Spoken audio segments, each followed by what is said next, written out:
Graça e paz, nobre, é uma satisfação, uma alegria muitíssimo grande, especial, podermos voltar a ter este contato com você, poder compartilhar mais uma vez de uma porção da palavra de Deus com essa gente bonita, com essa gente abençoada, com essa gente maravilhosa que sempre nos dá essa satisfação, essa alegria descomunal de interação, de interagir, né? Estamos aí no preâmbulo desta quarentena, né? Diante desta pandemia, e precisamos, né, dessa relação interpessoal, mesmo à distância, via essa plataforma digital, via, né, esse meio virtual. E nós louvamos a Deus por você que já entrou aí, né? Estou vendo aqui o Josimar, meu sobrinho, que me dá a satisfação, a alegria. Também o Emerson e a Ruth, lá em Curitiba, meus nobres e grandes amigos, que nos dá essa alegria de poder estar aí conectadinho com a gente. A Ângela Vieira, também a alegria, a Cláudia Simões, a Rosilaine Ribeiro, a minha nobre sobrinha também, a família toda aí conectadinha, e Leoneide, lá em Boston, hein, Leoneide? Nos dando aí o ar da graça, né? E bom saber que você está aí nos dando essa satisfação, essa alegria.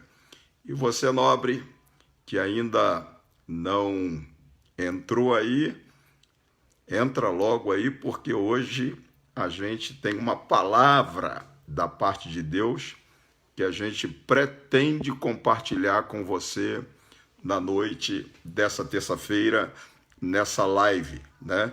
Então, dá aí o ar da graça, porque nós queremos dar boas-vindas a você, talvez que é pela primeira vez, né?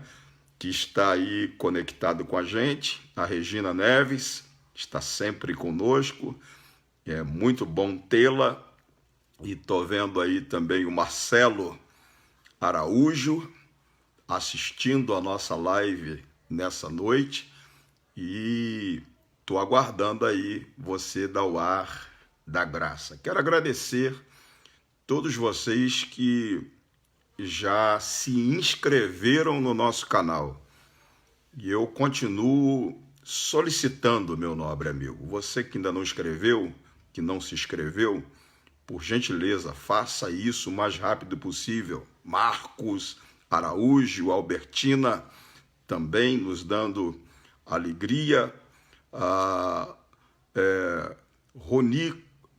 Roseni Costa, né? O Rony Costa, desculpa aí, Rony. Meu grande amigo Rony. A Rose Trindade, minha cunhada, também ligadinha aí, que bom tê-los conosco. A Elisa Narciso, e só está faltando eu citar o seu nome aí. Estou querendo vê-lo, meu lindo. Cláudia Santos, tá aí junto com a Rose, e estou vendo aí também a Ângela. E aí tá na nossa tela aí também o link para você se inscrever no nosso canal, nobre. E eu quero externar a minha gratidão àqueles que já me deram essa alegria, que já me deram essa satisfação. Estou aí com um número ainda pequeno, né, de inscritos no canal, mas estou crendo que você vai me dar esse suporte, tá? Como também louvo a Deus por aqueles que estão nos seguindo na nossa página, e isso é muitíssimo bom, muitíssimo bom. A Ceia Soares, grande abraço, Ceia, também a Neuci Caetano,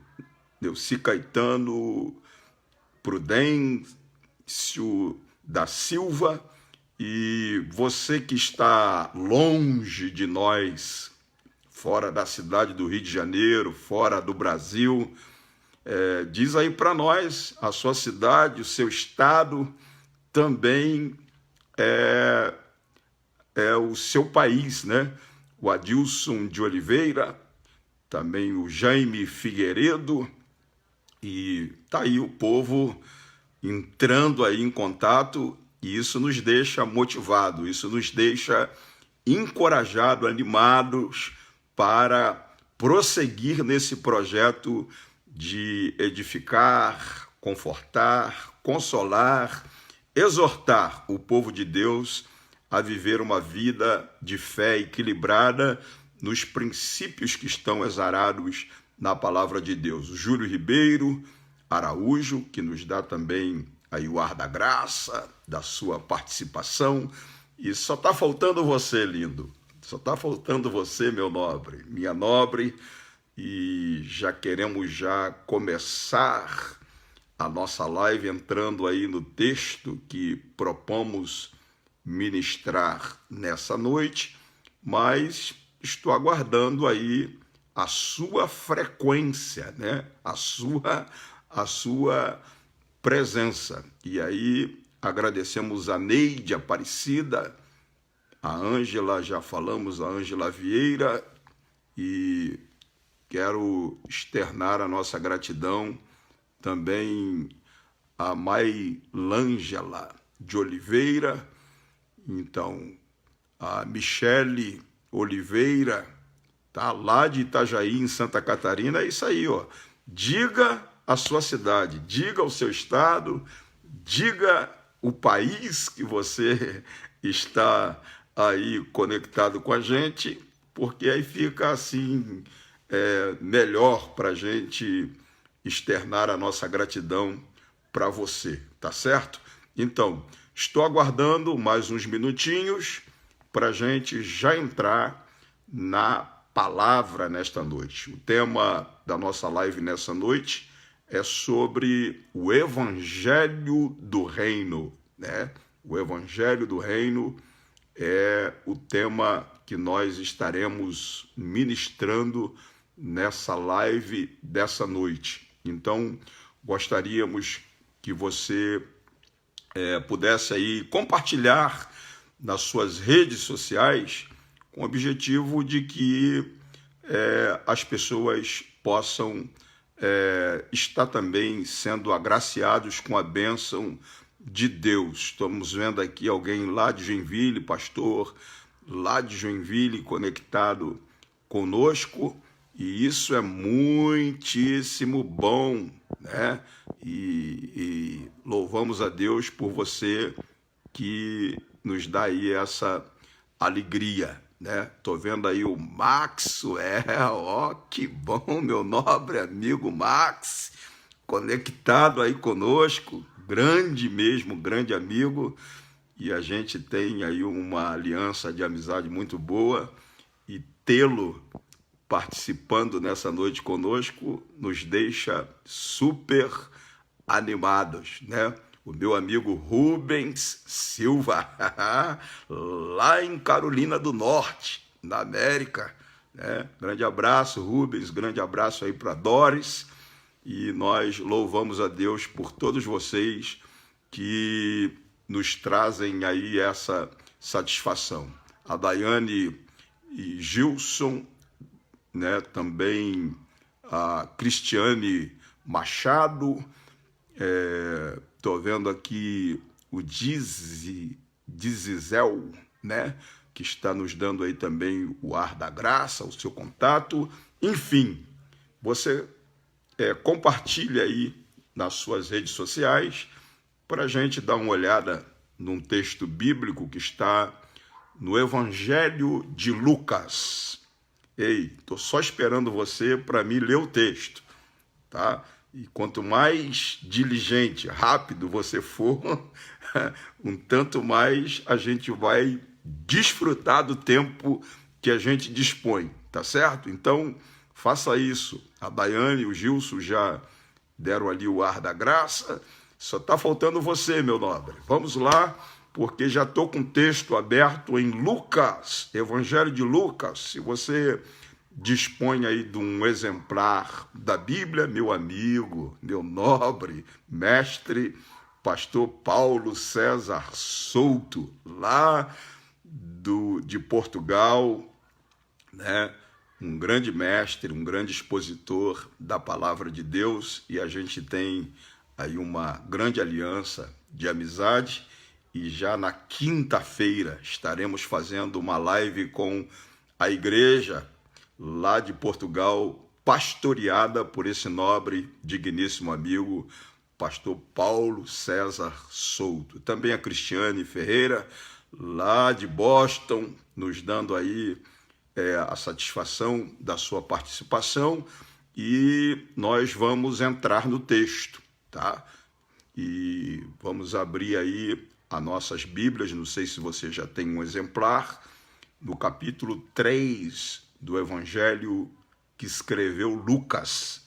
Nós vamos olhar o verso de número 1. A Sirlene Ferreira também. E eu estou pedindo você, né, para deixar aí a sua cidade, deixar o seu estado, deixar o país, a nação, que você nos dá aí a satisfação de estar conectado conosco, porque isso nos estimula e também nos leva a ter que mandar aí um caloroso abraço para você, né? O Josué Santos, grande abraço, Josué, e estamos aguardando, já estamos no horário, né, para a gente ler o texto. A Rosângela Castro, Rosângela lá de Belo Horizonte. Grande abraço, Rosângela. Deus abençoe você, o Renato e a família. E só está faltando você, nobre. Eu já vou ler o texto, hein? Só estou esperando mais um minutinho para me citar a sua cidade, o seu estado, tá? Para a gente já comunicar a palavra baseado nesse tema sobre o Evangelho, né? Ou seja, sobre o Evangelho do Reino, tá? Então nós vamos no capítulo de número 3 do Evangelho de Lucas. Estou vendo o David Souza, o Eliseu Ribeiro, grande pastor Eliseu da cidade de Heliópolis. A Catiana, né? Catiana sempre nos dando a satisfação, junto com Daniel e a Kátia, minha irmã, meu cunhado, minha sobrinha, e estamos vendo aí essa multiplicidade de pessoas que nos estimula vir aqui às terças-feiras para poder compartilhar de uma porção da palavra com os nobres e digníssimos amigos e companheiros, tá? A Cristiane, por exemplo, Machado, está lá em Rockland, né? Lá também em Boston, né? Rockland, lá perto de Abington, né? Grande abraço aí para o pastor Marconi, pastor Célio Silva, que são da região, tá? Isso é muitíssimo bom. Um grande abraço aí para o Gabriel, esposo da Cristiane, um grande amigo, altamente receptivo quando a gente está juntos. A Ângela Vieira já falamos, então vamos ao texto. Capítulo de número 3, versículo de número 1 do Evangelho que escreveu Lucas. O texto diz assim: no ano 15 do império de Tibério César, sendo Pôncio Pilatos governador da Judéia e Herodes tetrarca da Galileia, seu irmão Filipe, tetrarca da Itureia e da província de Traconites e Lisânias, tetrarca de Abilene. Tá? Parece um texto um tanto intruncado, né? Mas você vai entender que é daqui que a gente vai falar sobre o Evangelho do Reino, tá? Tô vendo a Niviane Silva, a Sandra Maria Gomes, dona Sandra, que satisfação que a senhora nos dá sempre de estar aí nos dando essa alegria, tá bom? Grande abraço. A Ângela, lá de Criciúma, Marli, Otton, grande abraço aí para essa família abençoada, tá? Então, nobre, estamos falando sobre o Evangelho do Reino. E para você entender, você tem um exemplar da Bíblia, né? Composto de 66 livros, não é verdade? Eu penso que esse livro chamado Bíblia, ele foi escrito com o objetivo de atingir 3 povos. Vou repetir de novo, esse livro chamado Bíblia, ele foi escrito com o objetivo de atingir 3 povos. Com o objetivo de atingir a nação de Israel, com o objetivo de atingir os gentios. E aí você me pergunta, pastor, quem são os gentios? Gentios são todos aqueles que não são israelitas, que não são judeu, tá? Esses são os gentios, vem da palavra gente, tá? Então a Bíblia foi escrita para atingir 3 povos, Israel, os gentios e também a igreja, tá? Então, quando você lê a Bíblia, você precisa se identificar com o texto que você está lendo, se esse texto é designado para Israel, está relacionado com a cultura judaica, ou se esse escrito está relacionado, tá falando para a igreja, ou se esse texto é dirigido aos gentios, né? E aí você vai perceber que 99% dos 66 livros da Bíblia foram escritos pelos judeus. É impressionante isso, né? Talvez você nunca imaginou tomar conhecimento deste fato. 99% dos 66 livros da Bíblia foram escritos por judeus. E aí você, sabendo que este livro chamado Bíblia, que é a nossa regra de fé e prática, que 99% dele foi escrito para os judeus, você vai entender a razão. Porque, na verdade, existem pelo menos 3 razões as quais Deus escolheu Israel como o seu povo. Israel é a nação escolhida por Deus. E aí você vai descobrir as 3 razões pelas quais Deus escolheu Israel para ser o seu povo. Número 1, Deus escolheu Israel para que por meio de Israel, por meio de Israel, ele pudesse se dar a conhecer a raça humana, a humanidade, tá? Israel, como já disse aqui, que 99% da Bíblia foi escrita por judeu. Por que foi escrita por judeu? Porque os judeus, a nação de Israel, foi a nação que Deus escolheu. Escolheu com o objetivo de que ela pudesse fazer Deus ser conhecido dos demais povos da terra através da Bíblia, que é a revelação de Deus para a humanidade. Você está entendendo? Então existem pelo menos 3 razões pelas quais Deus escolheu Israel como seu povo. Número 1, com o objetivo de que através de Israel, que recebeu a Bíblia como revelação de Deus para a humanidade, as outras nações, os outros povos da terra conhecessem Deus, viesse tomar conhecimento acerca de Deus. A segunda razão, porque Deus escolheu Israel como seu povo, foi para que Israel, como nação, monoteísta. Israel é uma nação monoteísta, diferente da maioria das nações que são politeístas, né? Então, Deus escolheu Israel como seu povo para que Israel, como uma nação monoteísta, revelasse às nações pagãs e politeístas que Deus como o único e verdadeiro Deus. Você está entendendo? E aí você vai encontrar lá no livro de Deuteronômio, tá? No verso de número 4, essa mensagem de Deus a Israel, dizendo: ouve Israel, o Senhor, nosso Deus, é o único Senhor.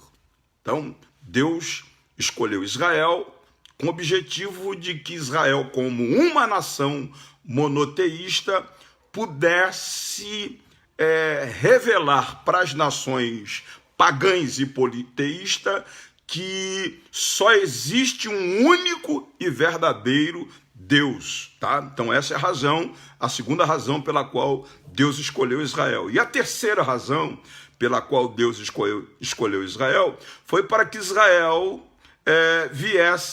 para que de Israel viesse o Redentor, viesse o Messias, o Salvador do mundo. Essas são as três razões pelas quais Deus havia escolhido Israel, tá? Agora, como Deus escolheu Israel com o objetivo de que Israel fizesse os outros povos conhecê-lo, com o objetivo de que Israel, como uma nação monoteísta, tá? Ensinasse às nações pagãs e politeístas que só existe um único e verdadeiro Deus, tá? E com o objetivo de que de Israel viesse o Messias, o Salvador do mundo, lamentavelmente, Israel não cumpriu com o propósito que Deus pré-estabeleceu para ela, dizendo que ela seria uma nação monoteísta, tá? Diferente das demais nações, que são nações pagãs e politeístas, e essa nação monoteísta, se ela se mantivesse adorando a Deus como único e verdadeiro Deus, ela seria distinta de todas as demais nações da terra. E ele deixou isso registrado lá no livro de Deuteronômio, no capítulo de número 28, do verso 1 ao verso 14, o texto diz o seguinte para Israel, dizendo assim: e será que se ouvirdes a voz do Senhor teu Deus, tendo cuidado de guardar todos os seus mandamentos que eu te ordeno hoje, o Senhor teu Deus te exaltará sobre as nações da terra, todas estas bênçãos virão sobre ti, tá? E te alcançarão quando ouvirdes a voz do Senhor teu Deus. Aí Deus diz assim: bendito serás, olha o que Deus diz para Israel: bendito serás tu na cidade, bendito serás tu no campo. Eu vou abençoar o fruto do seu ventre, vou abençoar o fruto do ventre dos seus animais. Vocês serão tão abençoados que vocês terão recursos financeiros sobejo para emprestar para muita gente, e vocês não vão precisar pedir emprestado absolutamente nada a ninguém. Vocês serão atípicos, de maneira que vocês serão cabeça e não cauda. Vocês estarão em cima e não embaixo. Eu vos abençoarei e vocês serão um povo totalmente distinto no contexto de todas as nações da terra. Mas aí o que aconteceu? Israel quebra a aliança com Deus, tá? E tornou-se uma mera província de Roma, né? Claro que o desdobramento histórico relativo a Israel é grande nas Escrituras Sagradas. Mas como eu quero falar sobre o Evangelho do Reino, para você entender o Evangelho do Reino, eu já dei um salto na história no que diz respeito Israel, que era uma nação, tá? Debaixo da égide da bênção, com o objetivo de ser cabeça, não cauda, com o objetivo de estar em cima, não embaixo, com o objetivo de ter recursos sobejo para emprestar muita gente, sem precisar pedir emprestado absolutamente nada a ninguém, com o objetivo de que o fruto do seu ventre fosse abençoado, o fruto do ventre dos seus animais fosse abençoado. Ela seria abençoado tanto no campo, na agricultura, como seria abençoado na cidade, na vida urbana. Tá? Então essa era a bênção na qual Israel estaria se cumprisse os 3 propósitos pelos quais Deus a elegeu, Deus a escolheu. Quais foram os 3 propósitos? Com o objetivo de que ela fosse instrumento da parte de Deus para, através da Bíblia, que é a revelação de Deus para a humanidade, fazer Deus ser conhecido dos outros povos.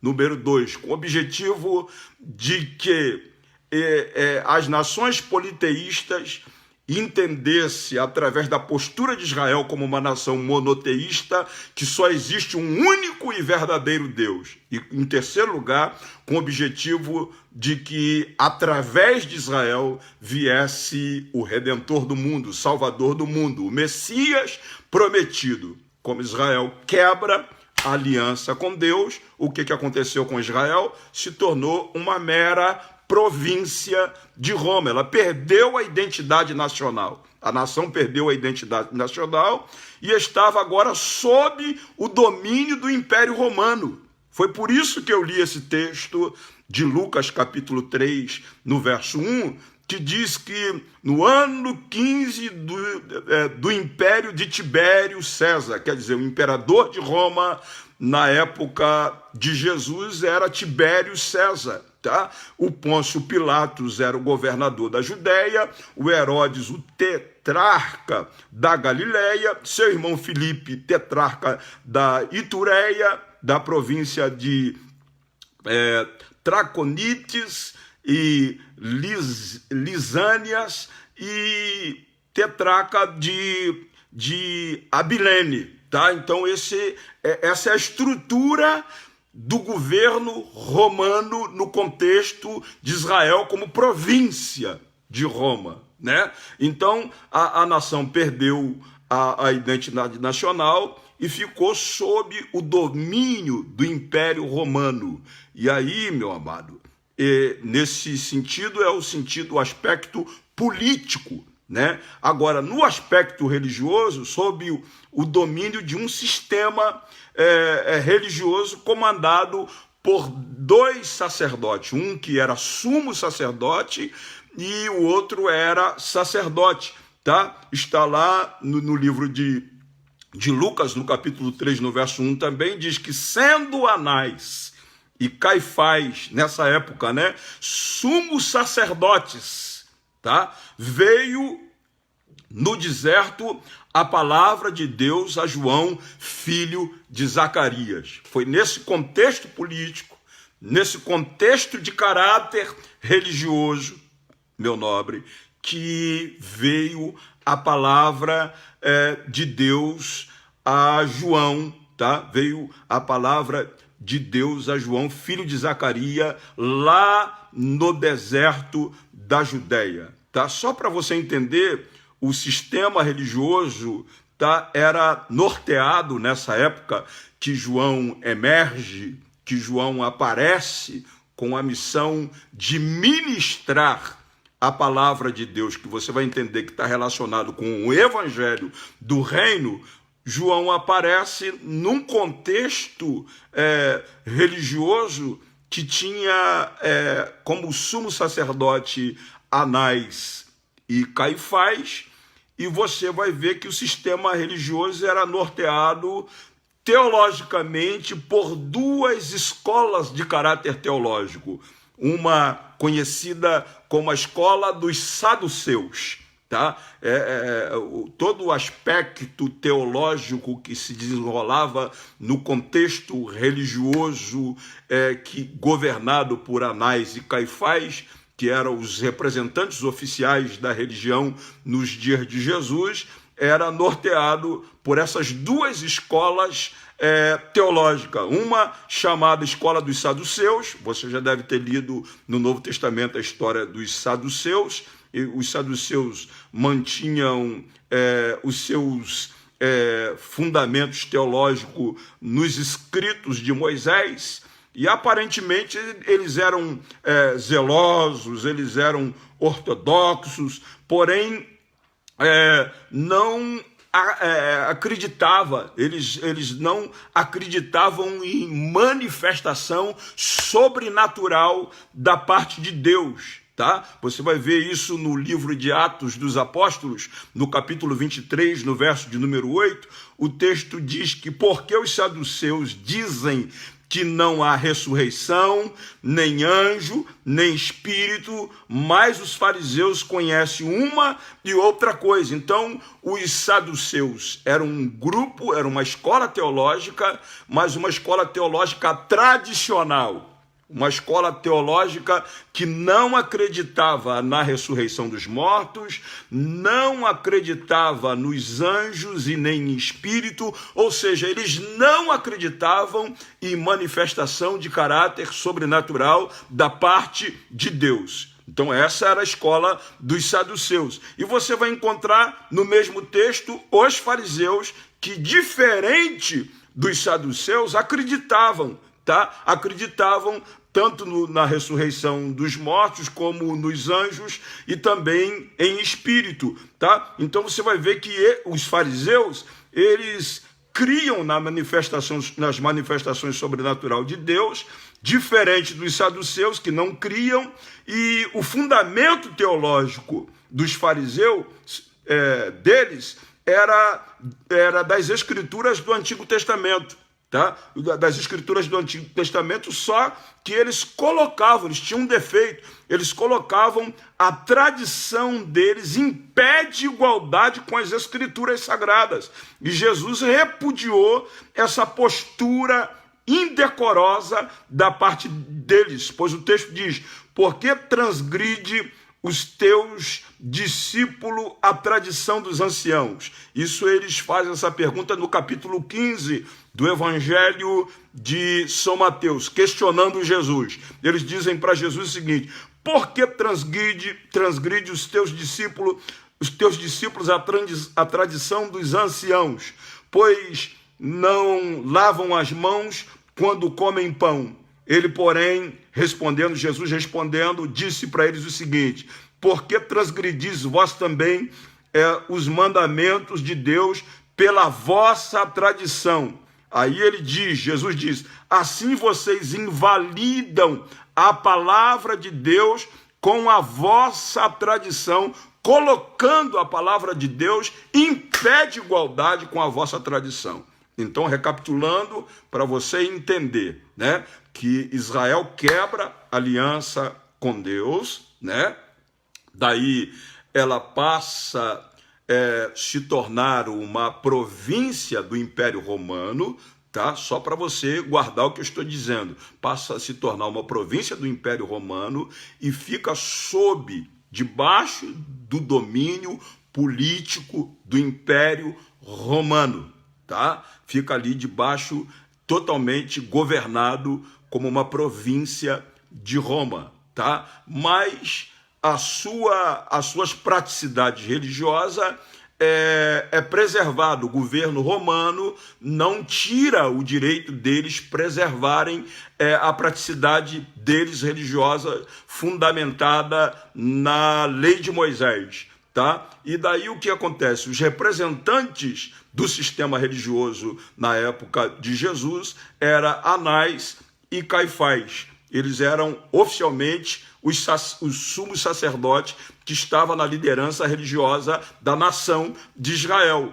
E nesse contexto religioso tinha duas escolas de caráter teológico que norteava a postura comportamental do povo hebreu, do povo judeu nessa época, que eram os saduceus que eram cépticos, incrédulos, não acreditavam nas manifestações sobrenaturais da parte de Deus, eles eram tradicionais, como também havia os fariseus, que, diferente dos saduceus, já acreditavam. Só que os fariseus, eles colocavam as tradições religiosas deles em pé de igualdade com a palavra revelada, com as escrituras sagradas. E Jesus repudia essa atitude deles, tá? Então essa era a estrutura que norteava.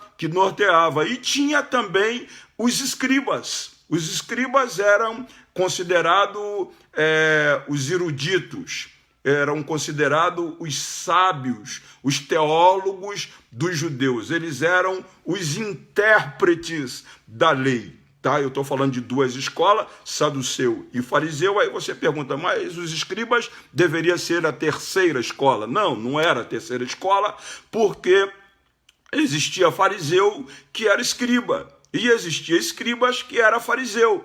Então, na verdade, eles comungavam entre si, os fariseus e os escribas. Isso é retratado nas Escrituras Sagradas, quando você vai ver que eles eram, na verdade, intérpretes da lei, versado, segundo Jesus, tá? Versado em coisas que dizem respeito ao reino de Deus. Está lá no capítulo 13 de Mateus, no verso 52, diz assim: então lhes disse, por isso todo escriba versado no reino dos céus é semelhante a um pai de família que tira do seu depósito coisas novas e coisas velhas. Então eles eram versados no que diz respeito coisas relativas ao reino de Deus. Eles eram os eruditos, os sábios, os teólogos dos judeus. Tá? E em segunda instância, você vai achar um outro texto lá em Mateus, no capítulo 23, do 1 até o 7,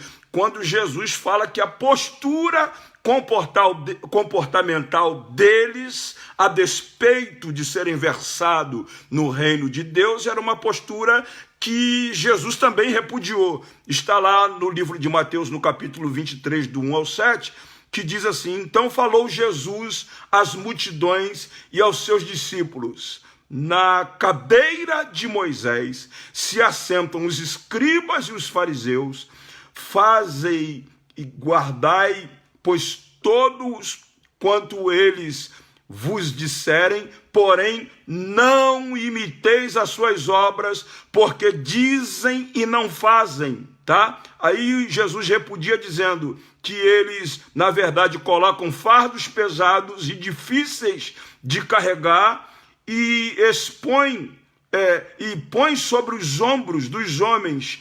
Entretanto, Jesus disse que eles mesmo nem com o dedo ainda tocava. Tá? Então eles, na verdade,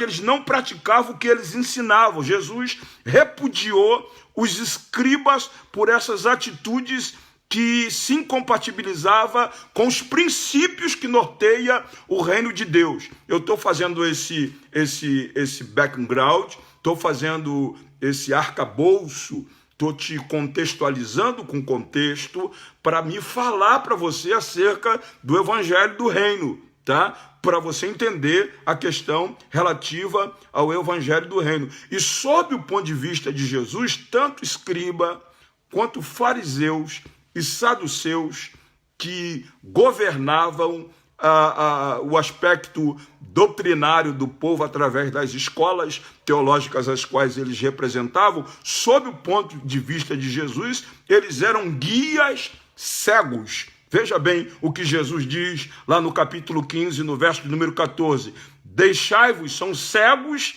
guias de cegos. Ora, se um cego guiar outro cego, cairão ambos no buraco. Então, sob o ponto de vista de Jesus, eles eram guias de cegos. Eles eram completamente alienados dos princípios exarados nas Escrituras Sagradas que dizem respeito ao reino de Deus. Tá? E nesse contexto político-religioso, quem sofria era o povo. o povo era expoliado socialmente de duas maneiras. O povo era expoliado, por exemplo, no aspecto político, tinha que pagar impostos e tributos a Roma. Você veja que situação, né? Virou uma província de Roma, Israel, ficou debaixo do jugo político de Roma por ter quebrado a aliança com Deus, E Deus, quando fez aliança, diz, olha, eu sou para vocês o único verdadeiro Deus. Se vocês se manterem conectados comigo como uma nação monoteísta e não se inclinar diante de nenhum outro Deus que não seja eu, o único e verdadeiro Deus de vocês, vocês serão abençoados no campo, serão abençoados na cidade, abençoarei o fruto do vosso ventre, abençoarei o fruto do ventre dos vossos animais, vocês terão recurso sobejo para emprestar a muita gente, não precisarão pedir emprestado nada a ninguém, serão cabeça, não cauda, estarão em cima e não embaixo. Deus estabelece uma aliança com o objetivo de que Israel fosse uma nação totalmente distinta das demais nações do mundo. Mas quando ela quebra a aliança com Deus, aí ela perde a identidade nacional, se torna uma província de Roma, fica debaixo do jugo político de Roma, tá? E debaixo do jugo religioso da administração religiosa desenvolvida por Anás e Caifás, com essas escolas que norteavam o comportamento religioso do povo, que eram os saduceus, que eram os fariseus e os escribas, tá? E aí, quem sofria nesse contexto político-religioso, era exatamente o povo, porque no aspecto político, o povo tinha que pagar impostos para Roma, tá? Que quem fazia essa cobrança eram os publicanos. Os publicanos eram cobradores dos impostos que iam para Roma, eles eram repudiados pelos judeus e carregavam o estigma de piores pecadores. Eles eram vistos como ladrão. É só você lembrar de Zaqueu, né? Que Jesus vai na casa dele e aí Zaqueu ele se converte das suas atitudes pecaminosas como cobrador de impostos e ele faz uma confissão dizendo para Jesus, se eu defraudei, se eu roubei alguma coisa de alguém nesse contexto da minha profissão, eu prometo restituir 4 vezes mais. Aí Jesus não teve outra alternativa a não ser dizer para ele, hoje veio salvação a esta casa, porque este também é um filho de Abraão. De maneira que o povo era expoliado, tá? O povo era expoliado socialmente por causa desse governo opressor de Roma que cobrava os impostos da nação de Israel, e esses impostos não eram usados no contexto da nação, era levado para Roma para sustentar o capricho, o luxo dos imperadores e dos governantes de Roma. Tá? E no aspecto religioso, também o povo sofria. O povo era expoliado. Por que era expoliado? Porque havia toda uma estrutura operacional, funcional do sistema religioso. Essa estrutura operacional, funcional, governada por Anás e Caifás, sumo sacerdote, ainda tinha a assistência dos levitas. Tinha a assistência dos levitas e tinha toda uma gama de funcionários que mantinha a estrutura operacional do templo em Jerusalém, um suntuoso templo em Jerusalém. E, obviamente, que toda essa gente ganhava, de maneira que os judeus religiosos eram obrigados. Escute, não estou falando que eles cooperavam, tá, de forma generosa, liberal, voluntariamente. Não, eles eram obrigados a pagarem os seus dízimos aos sumos sacerdotes para a manutenção de toda essa operacionalidade do sistema religioso. E aí, meu nobre, assim como o sistema político de Roma era corrompido, também o sistema religioso nos dias de Jesus estava corrompido. É só você dar uma olhada lá no final do Evangelho de Mateus, que você vai ver que quando Jesus é preso, ele é levado à casa do sumo sacerdote. E aí você vai ver que mansão é a mansão do sumo sacerdote. Tá? Enquanto o povo está pagando tributos para Roma, está gemendo na mão de um sistema político corrupto, o sistema religioso também se corrompeu de maneira tal que é só você lembrar que Jesus, nos dias de Jesus, ele chega no templo e encontra os cambistas, né? Fazendo ali o câmbio, porque havia uma moeda exclusiva para ofertar no templo, teria que ser uma moeda exclusivamente judaica, tá? Então ali eles faziam o câmbio, tá? E ainda toda uma estrutura que virou uma feira porque eles colocavam lá a rola, o pombo, colocava as ovelhas, o cabrito, o boi, tá? Com o objetivo de que as pessoas que fossem fazer algum tipo de sacrifício comprassem. Jesus chegou lá chateado com aquele comércio que tinha a quiescência do sumo sacerdote dos sacerdotes, que na verdade ganhava uma comissão disso.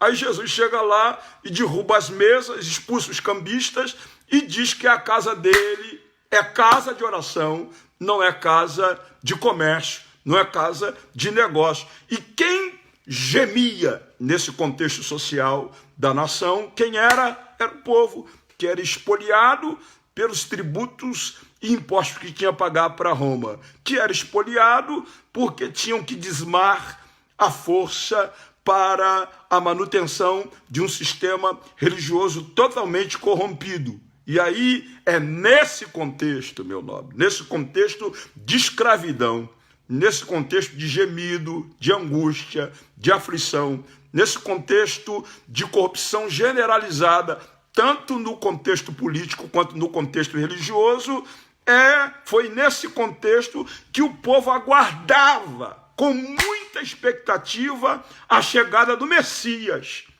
para restaurar o reino de Israel. Eles aguardavam, não viam a hora de sair de debaixo da égide dessa canga, desse fardo, desse jugo pesado imposto pelo sistema político e pelo sistema religioso.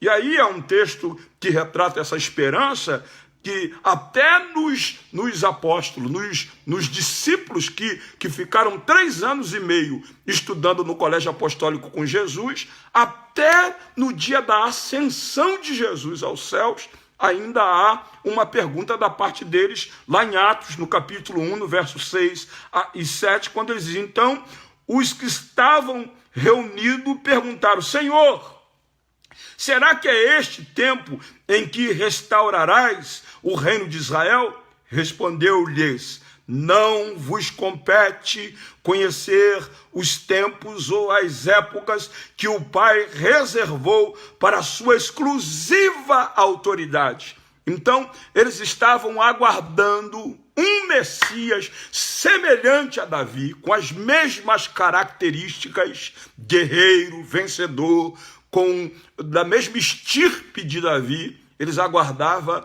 um rei com essas características que viesse tirá-los de debaixo do jugo dos romanos, tá? Essa era a expectativa que eles traziam intrínseca na alma deles. E foi nesse contexto também que emerge aí o João Batista anunciando a chegada do reino dos céus. Aqui começa, meu nobre, você entender por que eu fiz todo essa introdução para contextualizar você com a questão relativa ao evangelho do reino. João emerge nesse contexto anunciando a chegada do reino dos céus, a chegada do reino de Deus. O texto diz lá em Mateus, no capítulo 3, do 1 ao 2, diz assim: naqueles dias, olha aí, pronome demonstrativo, apontando, naqueles dias apareceu João Batista, pregando no deserto da Judéia, e dizia, o que ele dizia? Arrependei-vos, porque está próximo o reino dos céus. E é bom você entender uma coisa, você vai achar tanto a expressão reino dos céus na Bíblia, no Novo Testamento, como reino de Deus. E talvez você questione, pastor, há alguma diferença entre reino dos céus e reino de Deus? Não, não existe. Você vai ver que João diz, é chegado o reino dos céus. Enquanto você vai ver que Jesus começa pregando lá no Evangelho de Marcos, no capítulo 1, do versículo 14 e 15, o texto diz, depois de João ter sido preso, foi Jesus para Galiléia pregando o Evangelho de Deus, dizendo, o tempo está cumprido e o reino de Deus está próximo. Jesus vem com a mesma mensagem de João, arrependei-vos e credes no Evangelho. Tá? Então você veja que aparecem aí as duas expressões, reino de Deus e reino dos céus. Aí você me pergunta, há alguma diferença, pastor Samuel? Não, não há nenhuma diferença. A frase reino dos céus está relacionado com a origem do reino. De onde é esse reino? Esse reino é de cima, é dos céus. E a frase reino de Deus está relacionado com quem é o rei desse reino, que é o próprio Deus. Você está entendendo? Deus é o próprio rei deste reino, tá? Então o evangelho do reino começa a ser ministrado por João Batista. João Batista, nesse contexto de expectativa, de esperança, que estava incubado na alma do povo hebreu, do povo judeu, aguardando a libertação plena do Império Romano, aguardando a libertação do jugo político romano, aguardando também a libertação de um sistema religioso que não atendia às necessidades espirituais do povo, porque o sistema estava corrompido. Emerge aí João Batista com o evangelho do reino. E o texto diz, naqueles dias apareceu João pregando no deserto da Judéia e dizia, arrependei-vos, porque está próximo o reino dos céus. Agora é interessante, meu nobre, que o reino dos céus, o reino de Deus, não veio com aquela estrutura do império, do reino de Roma. Não veio com aquela estrutura. Porque, primeiro, Jesus diz, o meu reino não é deste mundo. Você está entendendo? Porque a origem do reino é os céus. Tá? O meu reino não é deste mundo. Segundo lugar, para ver o reino, escute isso, para ver o reino e para entrar no reino, precisava passar por um processo de regeneração, de novo nascimento. Foi o que Jesus disse para o grande mestre Nicodemos. Se você não nascer de novo, você não pode ver e nem entrar no reino de Deus. Você está entendendo? Uma pessoa que não é regenerada, que não é nascida de novo, da água e do Espírito, não pode sequer ver. Imagina entrar no reino de Deus, tá? E aí, João emerge pregando o evangelho do reino, tá?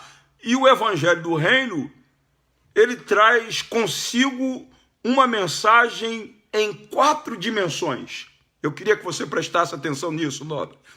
Traz uma mensagem em 4 dimensões. Número 1, a mensagem do evangelho do reino tem por objetivo primário confrontar, escute isso, confrontar a pseudo-religiosidade promovida pelo sistema religioso vigente. Aquele sistema religioso governado por Anás, por Caifás, com a aquiescência dos escribas, que eram os eruditos, que eram os teólogos, intérpretes da Bíblia. Ensinava o povo uma coisa, mas não praticava.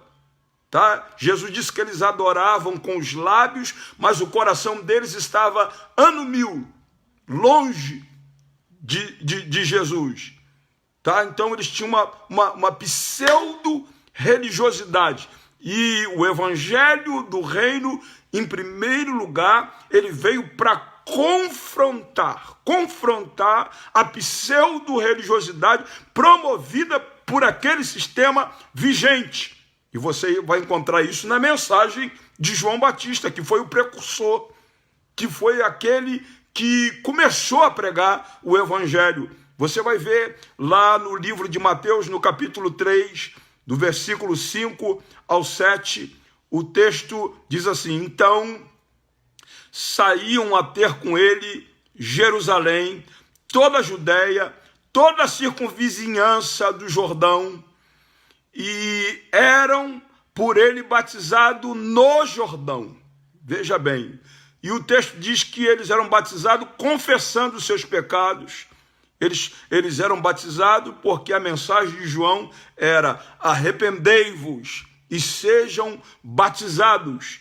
Aí eles eram batizados confessando os seus pecados, e o texto diz que João, vendo ele, porém, que muitos fariseus, olha aí, os representantes da religião, muitos fariseus e saduceus vinham ao batismo, tá? Então, os teólogos das duas escolas teológicas predominantes dos dias, os saduceus e fariseus, vinham ao batismo.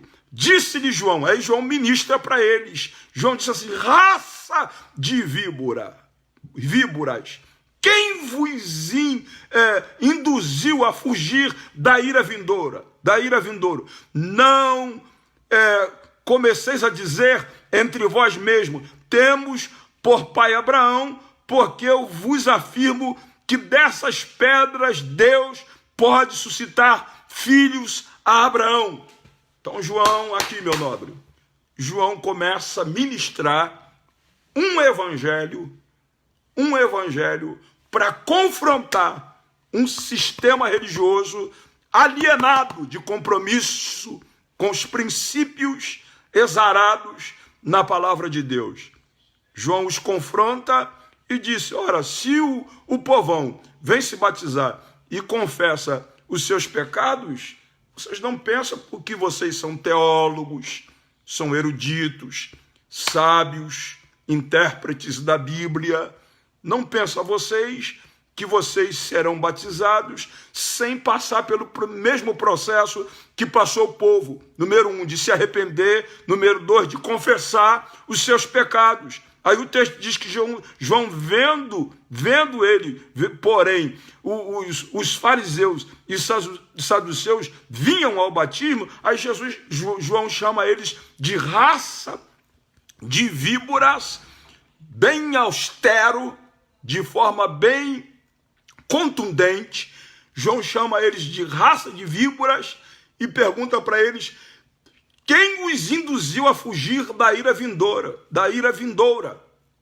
tá? E disse: não adianta vocês se gloriarem aí, batendo no peito que vocês são filhos de Abraão, porque Deus é poderoso para suscitar, fazer dessas pedras filhos para Abraão. Você está entendendo? Então João contesta o sistema. Os religiosos, para serem batizados, eles precisavam passar por 3 processos. Número 1, os saduceus e fariseus, eles precisavam, número 1, se arrepender dos seus pecados, porque essa era a mensagem do evangelho do reino. Arrependimento era a mensagem central do evangelho do reino. Então os religiosos precisavam se arrepender dos seus pecados. Número 2, eles precisavam confessarem os seus pecados. E número 3, eles precisavam produzir, meu nobre, frutos dignos de arrependimentos, tá? Frutos dignos de arrependimentos e desenvolver uma religiosidade totalmente fundamentada no amor ao próximo. Esses 3 critérios valia para os religiosos no Evangelho do Reino, pois João diz, no capítulo 3, do verso 3, João diz o seguinte para eles: produzir frutos dignos de arrependimento. Não começais a dizer entre vós, temos por pai Abraão, porque vos afirmo que dessas pedras Deus pode suscitar filhos a Abraão. Então, meus irmãos, diferente, o texto diz que então as multidões interrogaram dizendo, que faremos, pois? Ou seja, que precisamos fazer?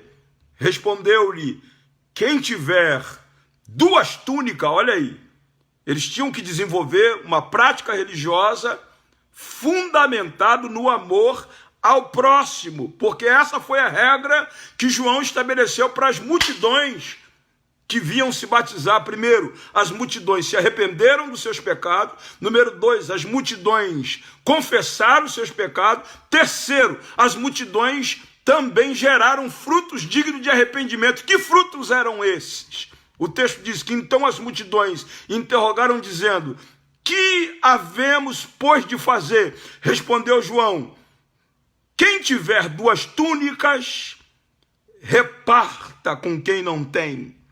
E quem tiver comida, faça o mesmo. Essa era a mensagem do Evangelho do Reino.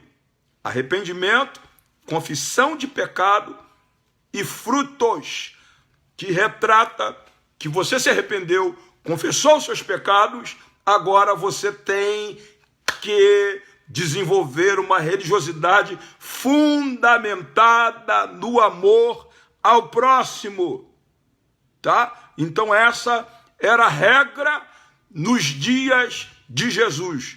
O evangelho no seu nascedouro. No princípio, o evangelho, a mensagem central do evangelho era arrependimento, confissão de pecado. Em terceiro lugar, você só era batizado se você desenvolvesse na praticidade da sua religiosidade frutos dignos de arrependimento, que era fundamentado no amor ao próximo. Então essa era a primeira, na verdade, a primeira mensagem, era a mensagem primária, tá? A mensagem primária que norteou a pregação no Evangelho do Reino. A segunda mensagem, a segunda dimensão dessa mensagem, a mensagem do Evangelho do Reino tem por objetivo desenvolver a consciência de cidadania fundamentada na honestidade, meu nobre. Que coisa tremenda! Olha só o texto que está em Lucas capítulo 3, verso 3, o verso 12 e o verso 14. O texto diz assim, foram também os publicanos para serem batizados. Olha aí, os publicanos que eram estigmatizados, considerados piores pecadores no contexto da nação por cobrar impostos para serem levados para Roma, que eram repudiados pelos judeus por causa da profissão, reputados como ladrão. Eles ouviram a mensagem de João e o texto diz que foram também os publicanos para serem batizados e perguntaram-lhe, mestre, perguntando a João, mestre, o que havemos de fazer? Respondeu-lhes, não cobreis mais do que é estimulado. Hello, escute isso, meu nobre. Aqui está uma mensagem do Evangelho do Reino com o objetivo de desenvolver a consciência de cidadania fundamentada na honestidade. O Evangelho transforma. O Evangelho é boas novas de salvação. O Evangelho é poder de Deus para a salvação de todo aquele que nele crê. E o Evangelho, no seu nascedouro, tinha por objetivo desenvolver uma sociedade consciente que honestidade não era exceção, honestidade é regra no Evangelho do Reino. E aí o texto diz: o que haveremos de fazer? Respondeu-lhe: não cobreis mais do que é estimulado. Falando para os fariseus: quando vocês cobrarem impostos, não cobre acima do pré-determinado pelo governo, para tirar proveito e espoliar o povo. Em segundo lugar, o texto também diz: também os soldados lhe perguntaram: e nós, o que faremos? Ele lhes disse: a ninguém maltrateis. Número 1. Estamos vendo aí que o mundo está estarrecido, o mundo está boquiaberto, sobressaltado, com a postura de soldados, de policiais na América do Norte. E aqui está o texto, referindo-se aos soldados, aos policiais, no sentido de desenvolverem uma postura de cidadão honesta. Primeiro, os cobradores de impostos não cobraria acima daquilo que foi pré-determinado pelo governo. Em segundo lugar, os soldados, eles não deveriam cobrar, ou seja, eles não deveriam, ou seja, o texto diz, também os soldados lhe perguntaram: e nós o que faremos? Ele lhes disse: a ninguém maltrateis. Não maltrataram? O George, lá na América, não maltrataram? E a recomendação de João: não, a ninguém maltrateis. Número 2, não deis denúncias falsas. É hábito de militares, é hábito de policiais corruptos, de policiais que não têm consciência de uma vida de cidadão digna. É hábito deles, na verdade, fazer denúncia falsa. Então, João diz: não deis denúncia falsa e contentai-vos com o vosso soldo. Ou seja, nada de trabalhar em cima de propina. Sejam honestos, porque para entrar, ou seja, para ver o reino e entrar no reino, tem que ser regenerado, tem que ter nascido de novo da água e do Espírito, e tem que viver uma vida compatível com o reino que não é deste mundo. E o reino que não é deste mundo tem cidadãos nobres, tem cidadãos dignos, cidadãos elegantes, com discrição, com decoro, cidadãos que, na verdade, mantêm uma vida honesta, sem prejudicar A, B e C. Então, a mensagem do Evangelho do Reino é uma mensagem que confronta o sistema religioso corrompido. Número 2, também uma mensagem que confronta a nossa postura como cidadãos no contexto da nossa sociedade. E em terceiro lugar, você vai ver que a mensagem do Evangelho do Reino confronta o comportamento moral dos políticos. Meu nobre, parece que a gente está fazendo um paralelo. Eu acho que dá para fazer esse paralelo com o Evangelho que nós estamos pregando hoje, no século 21, em relação ao Evangelho do Reino. Olha a estética, a performance, olha o design do Evangelho do Reino. E vê aí, meu nobre, você faça uma comparação com o Evangelho que é pregado hoje no nosso meio religioso. Será que tem tudo a ver Ou será que não tem nada a ver com esse evangelho no qual nós estamos pregando nesse século 21? Será que o evangelho que nós estamos pregando está confrontando a postura daqueles que nos representam religiosamente falando? Sacerdote, sumo sacerdote, levitas, será que está confrontando a postura deles, dos teólogos que nos ensinam a palavra, representado nos escribas, nos fariseus, nos saduceus? Será que o evangelho que nós pregamos hoje está melhorando a nossa sociedade? A nossa sociedade está sendo confrontada a viver uma vida como cidadãos honestos? Em terceiro lugar, será que o evangelho que nós estamos pregando hoje confronta o comportamento moral dos nossos políticos? Olha o que está no texto lá em Lucas capítulo 3, do versículo 19 ao 20. João também criticou publicamente Herodes Antipas, o governador da Galileia, por ter se casado com Herodias, esposa do seu irmão, por muitas outras maldades que havia cometido. Essas maldades, Herodes acrescentou outra, mandando prender João. João vai preso, perde a cabeça, mas nunca deixou de pregar o evangelho do reino, meu nobre. Nunca deixou de pregar o evangelho do reino. E o evangelho do reino confrontava a postura moral dos políticos da época de Jesus.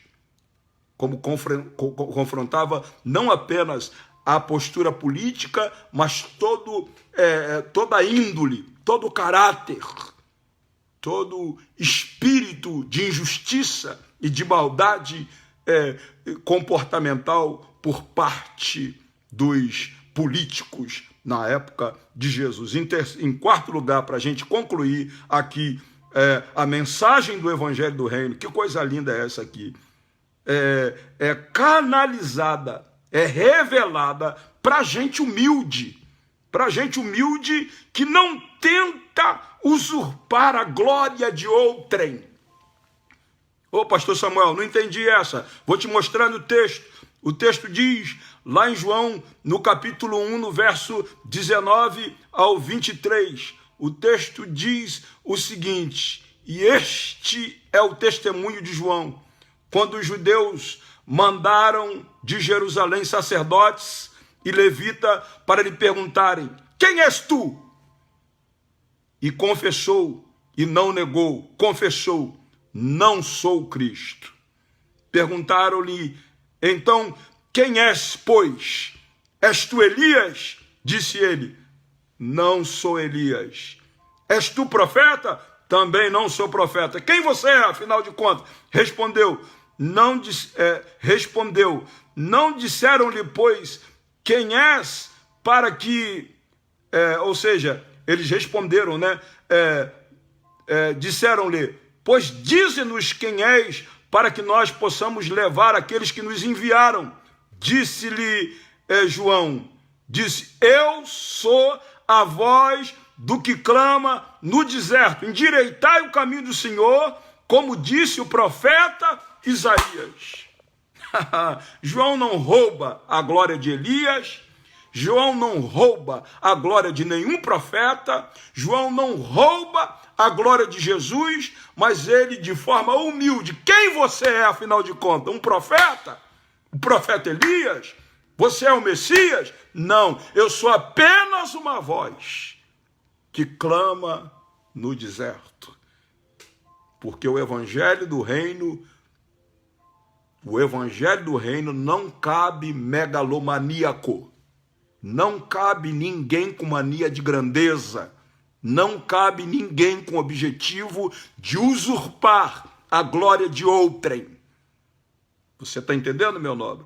Então, eu queria que você fizesse um paralelo nessa ministração entre o Evangelho do Reino, exarado nas Escrituras neotestamentárias, e o Evangelho que nós estamos pregando hoje e convivendo com ele no nosso dia a dia? Será que a essência é a mesma ou será que a palavra que João ministrou para os religiosos da sua época está ministrando para nós nesta noite, dizendo: arrependei-vos, confessai os vossos pecados, tá? E produzi frutos dignos de arrependimento.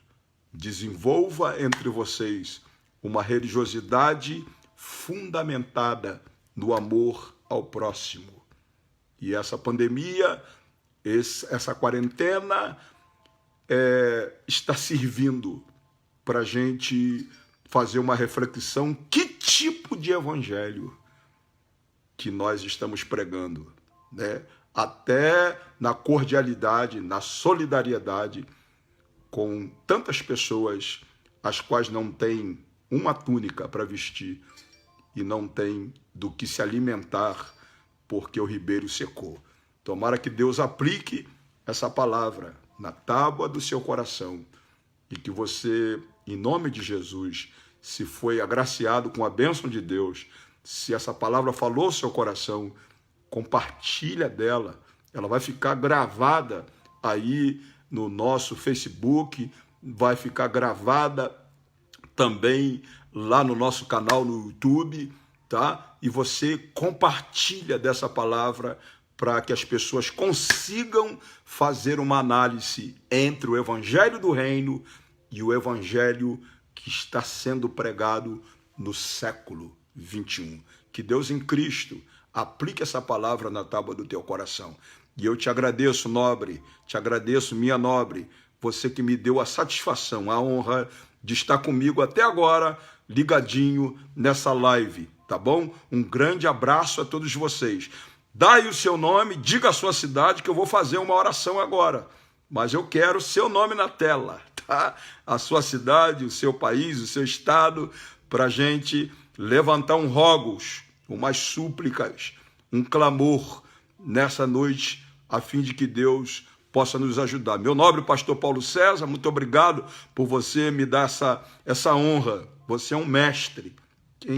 Quem sou eu para ministrar para você, né? E ainda vamos fazer uma live junta para o povão das minhas redes sociais conhecer a nobreza do ministério que Deus te delegou.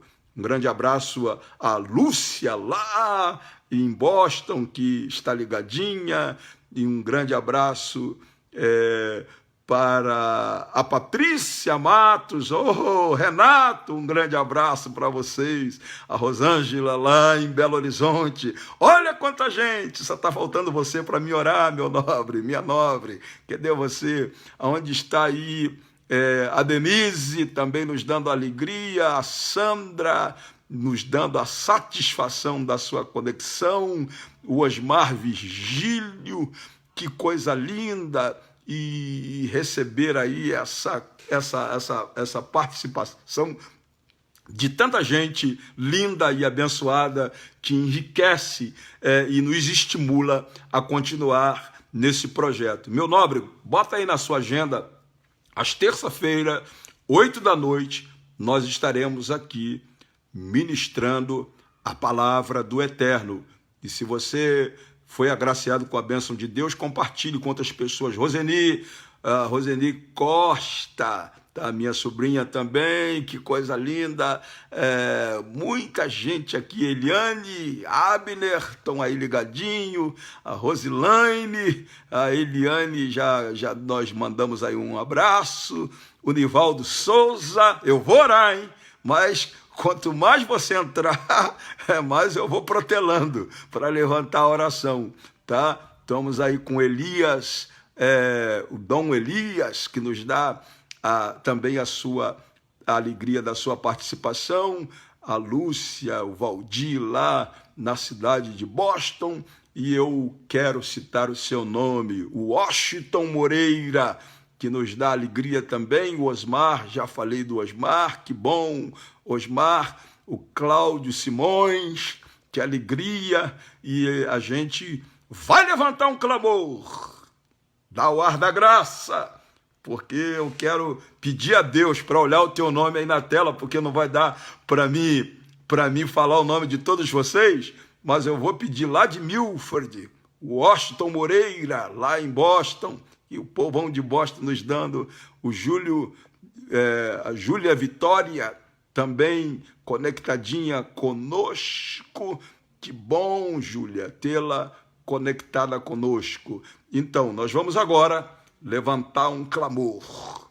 1, 2 e 3. Só está faltando você aparecer na tela, porque aí eu vou entrar com o seu nome. Ô, Samuel! Que bom, rapaz! Meu sobrinho Samuel também nos dando a satisfação, a alegria. Com certeza deve estar lá o meu amigo Edilson, o Tiago, e a Regina já falamos, a Rose está sempre aí conectadinha, e agora só está faltando você.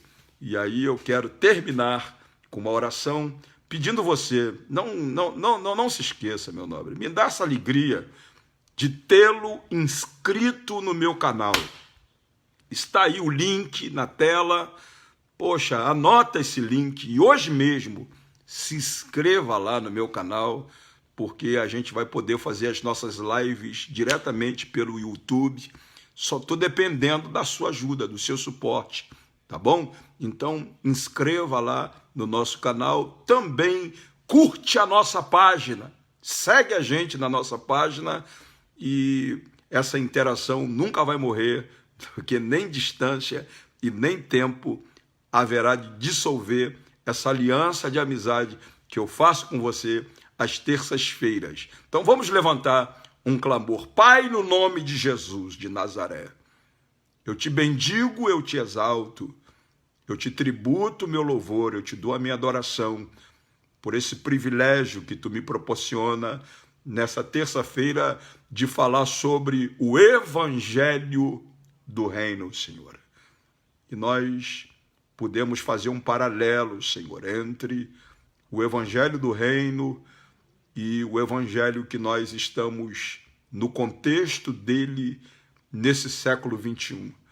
Deus, estamos distante do genuíno, autêntico Evangelho das Escrituras do Novo Testamento. Por favor, nos ajuda, Senhor, para que nós possamos nos humilhar debaixo da sua potente mão e entender, através da revelação da tua palavra, o teu propósito para com as nossas vidas.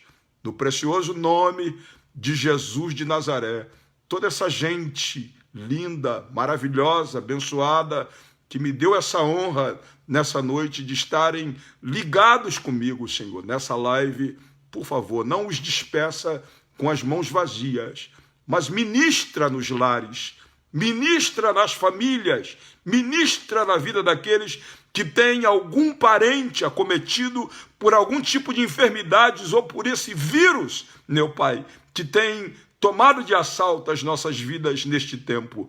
Deus, eu sei que tu não tem impedimento para operar com poucos ou com muitos, de perto ou de longe, porque na tua mão está o querer, o efetuar e o realizar. E eu, na autoridade que há no nome de Jesus, eu abençoo cada família nessa noite, para louvor da glória do teu nome. Nós oramos em nome de Jesus. Meu lindo, deixa o seu comentário aí, por favor, tá bom? Fala pra gente aí como é que está chegando as mensagens às quais nós temos ministrado, para que a gente se sinta mais estimulado a prepará-las para alimentar o povão de Deus em nome de Jesus. Um grande abraço a todos vocês e a gente se encontra na próxima terça-feira, se Deus assim permitir, no precioso nome de Jesus de Nazaré. Grande abraço, boa semana a todos vocês.